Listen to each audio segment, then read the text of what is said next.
Alrighty, welcome back everyone. We just broke down the Penn State versus West Virginia game. I did give Penn State the win 28-17. I think that one's going to be a defensive battle, but I think Abdul Carter makes one big time play towards the end of that game to decide it. But let's jump into segment 3 here, and I kind of just wanted to go through all the top 10 teams. They're about to play their first game of the season.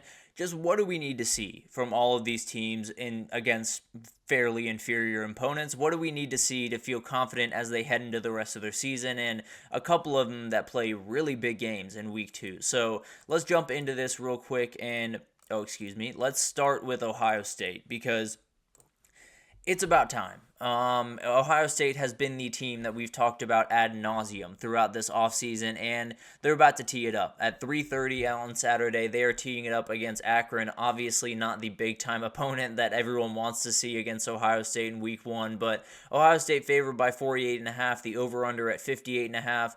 That should give you an idea of how this game should go. And frankly, I want to see everything from this team. I want to see Will Howard get a big-time confidence boost, put up ridiculous numbers, run the ball really effectively, make some big throws, and then by about halftime or early in the third quarter, get him out of there and make sure that he's healthy for week 2. Then I want to see a level of aggression that you haven't seen from this Ohio State team in quite some time, especially in these games that might just be not quite as important, might not be quite as jump off the page type material.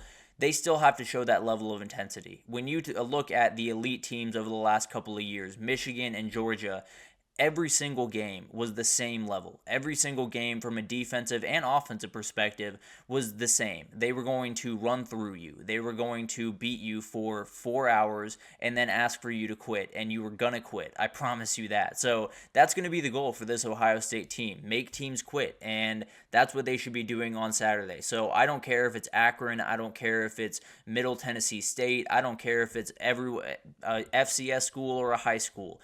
I want Ohio State playing with a level of energy that I haven't seen over the last couple of years, and that'll make me feel pretty good about what they know this season holds. And then I expect this thing to be 50-7, something like that. It's going to be absolutely ridiculous, but I do want them to keep the foot on the gas pedal. I don't necessarily want them to throw deep every play and totally tear this team apart, but I do want them to continue to call aggressively, even if it's not your starters out there. Just show everyone that you are coming into the season meaning business. This is about message sending more than anything else for Ohio State in Week 1. Just say, we are who we are. We're going to go about this in a certain manner that we haven't really in the past, and we're going to play a level of football that is going to be just incredibly hard to game plan for, because you can't really game plan for a big guy running at you and just running through your face. So I think that's the ultimate goal for this team. Set the tone for this season, because at the end of it, it's one mission: win a national title, and you got to come out running to do that. So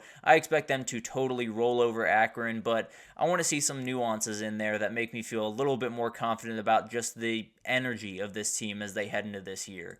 Moving on to Oregon, they play Idaho, and there are no lines on this game for a reason. This one is an absolute nightmare. Idaho is walking into a buzzsaw, let's just be totally honest. The Vandals are definitely a little bit over their skis here, but I'm sure they'll get a little pretty check at the end of this, so it'll make it all worth it. At the end of the day, what I want to see here is just all these guys ready to roll. You have so many guys being imported through the portal, and you have so many different pieces on offense and defense that you have to make sure are in place.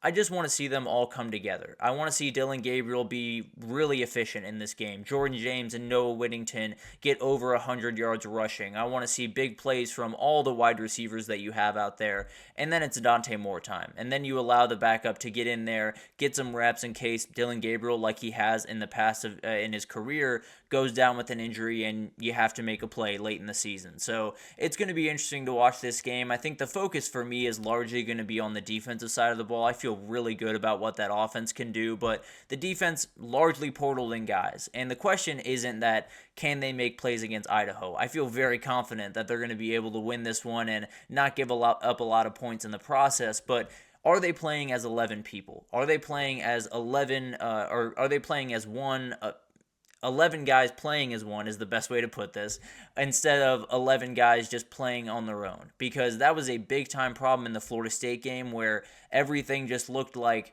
it was one guy trying to make a play, and then the other guy was trying to make an entirely different play. They weren't playing in unison, they weren't playing in sync.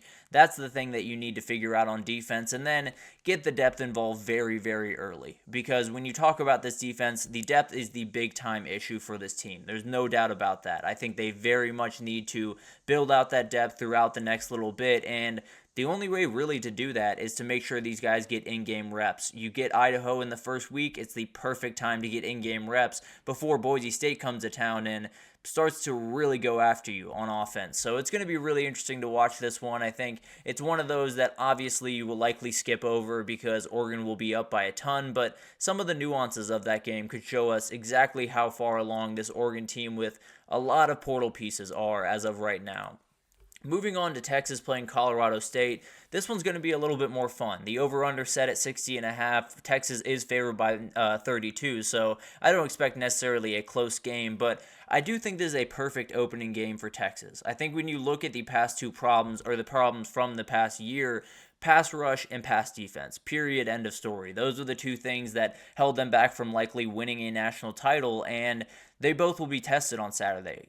Colorado State absolutely loves to throw the ball, and one of the things is they love to throw it quickly. It's not like these long developing plays, so maybe the pass rush is a little bit mitigated there, and we'll have to kind of read between the lines to see how quickly they were able to make an effect on that quarterback. But at the end of the day, Torrey Horton is going to be the focal point of this offense, one of the best wide receivers in the country for Colorado State, and they're going to get the ball to him in a hurry. So Texas is going to have to be sure tackling. They're going to have that back end just in better places throughout the game and see if they're playing as one unit. It'll be really interesting to watch this, but overall, the job is very simple. Get to the quarterback, either whether it's sacks or just pressuring him to make that throw a little bit tougher, and then play great man coverage on the back end. That is going to be something you see a ton from Texas this year, is a lot of pressure with linebackers and safeties and different things, and then a lot of man coverage. If they can do it on Saturday, I feel pretty confident about their ability to do it throughout the year, because this is a very pass-heavy,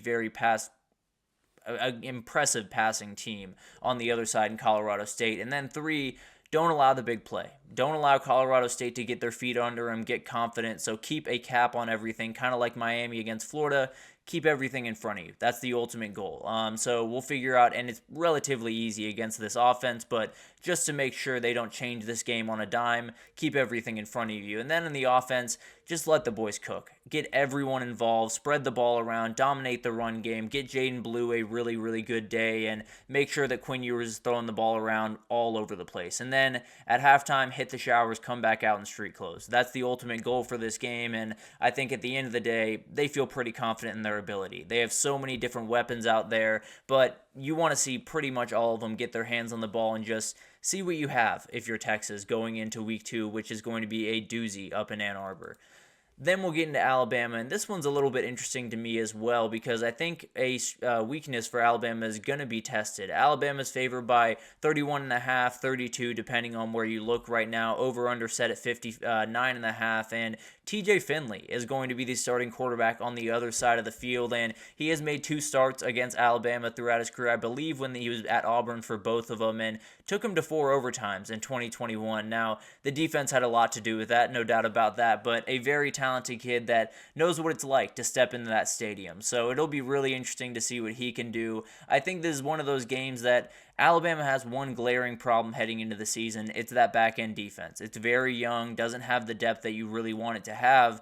They're going to be tested. Western Kentucky is going to throw the ball, and they're going to throw the ball a ton all over the field. So guys like Xavier Brown are going to be tested. Jalen Mbakwe, we're going to see a lot of, and I cannot wait to see a lot of. And Xavier Mincy, we're going to see a lot of. So they're going to have to be ready to go. And if they're not ready to go, then maybe we see a couple of cracks that could become huge monumental cracks when they go up to Wisconsin in week 3 or even in week 2 when they head to USF. I believe I saw a stat a couple of days ago. I can't remember where it's from, but it was an incredible stat that said the last 5 head coaches at Alabama in their first year had lost at least 1 game to a group of 5 opponent.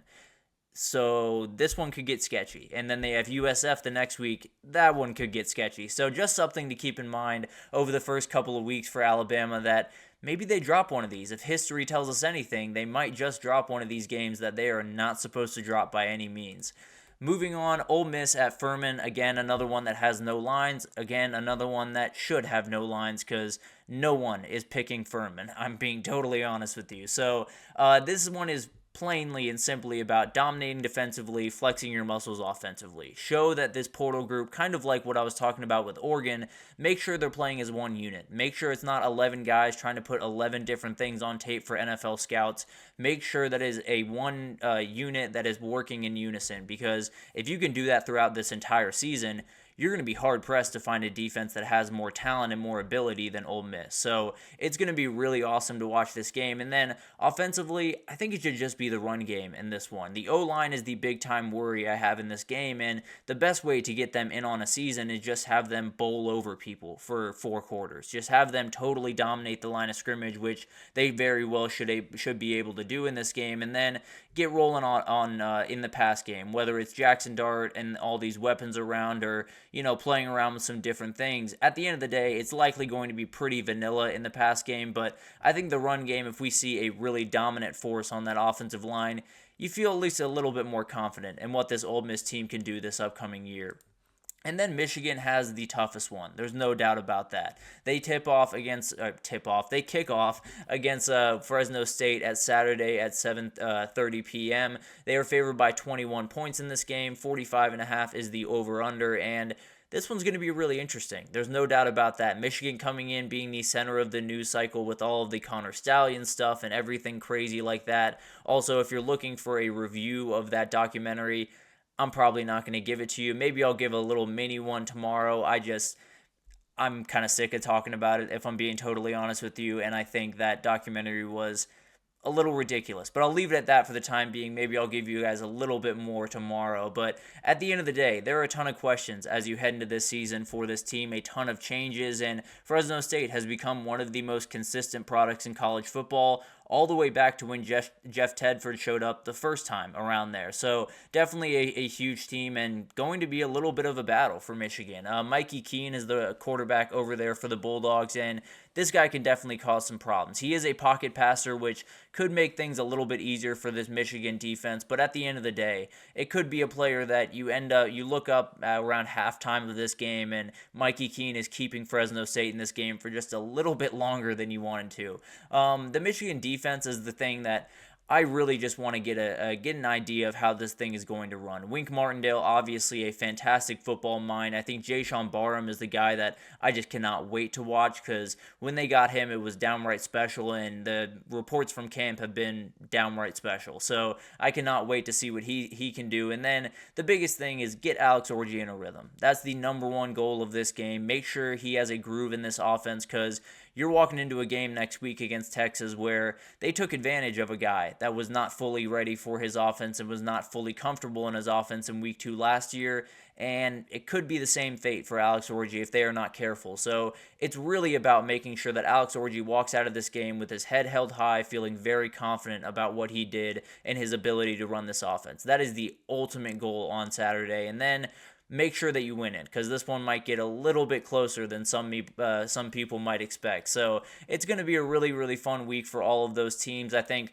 most of them you're likely going to see pretty aggressive score lines, 50-7 or 42-6, or some of those score lines we tend to see in week 1, but doesn't mean we're not going to get a lot out of those games. You want to see a little bit from those top 10 teams just to give you an idea of who they're going to be going forward. Obviously not the end-all be-all by any means, but definitely gives us an idea of just where they're at as of right now and where they could be going forward. So definitely we'll get into that throughout those couple of games early next week. But what I want to get into in the 4th segment is all of the overreactions that are going to happen throughout the first couple of weeks. There are a couple of things that have been introduced to this sport that have caused the first couple of weeks to just be a little bit more chaotic, and then some teams to kind of just round into form. So I want to break down the 6 that I kind of pinpointed, at least most readily pinpointed, and we'll get into that right after this, so stick with us.